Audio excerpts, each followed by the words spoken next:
भारतीय reserve bank RBI ने home loan लेने वालों के लिए राहत की बड़ी खबर दी है। रेपो रेट में लगातार तीसरी बार कटौती की गई है और इस बार पॉलिसी रेट्स को 50 बेसिस पॉइंट्स घटाया गया है। फरवरी और अप्रैल में ही 25-25 बेसिस पॉइंट की कटौती की जा चुकी थी, यानी 6 महीनों में कुल मिलाकर 1% की गिरावट दर्ज की गई है।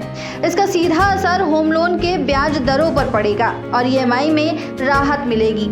आरबीआई के इस फैसले से अब होम लोन सस्ता होगा और ग्राहकों की मासिक किस्तें कम हो जाएंगी। साथ ही अगर ग्राहक चाहें तो ईएमआई को जस का तस रखते हुए लोन की अवधि भी घटा सकते हैं, यानी कम ब्याज दरों का फायदा या तो हर महीने की बचत में दिखेगा या फिर जल्दी कर्ज से मुक्ति के रूप में।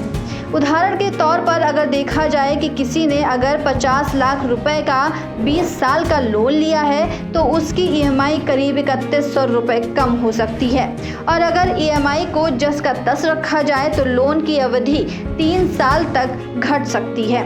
आरबीआई ने सिर्फ रेपो रेट ही नहीं बल्कि कैश रिजर्व रेशियो यानी सीआरआर को भी 1% घटाकर 3% कर दिया है।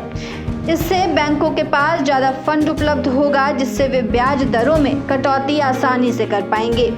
हालांकि अब आरबीआई ने अपनी मौद्रिक नीति के रुख को एकोमोडेटिव से न्यूट्रल कर दिया है, यानी आगे रेट कट की संभावनाएं सीमित हैं और इसका फैसला महंगाई और आर्थिक विकास के आंकड़ों पर ही निर्भर करेगा।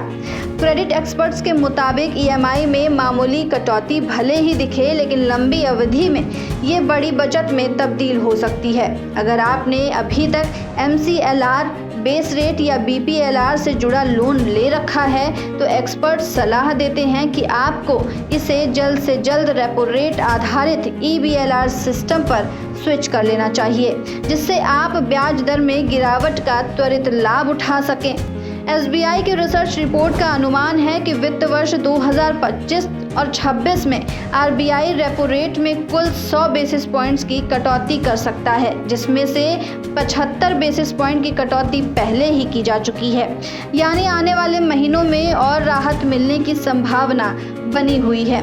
ऐसे में होम लोन लेने या ट्रांसफ़र करने का ये समय बेहद अनुकूल माना जा सकता है। ऐसी तमाम अपडेट्स के लिए बने रहिए दस्तक न्यूज़ 24 के साथ।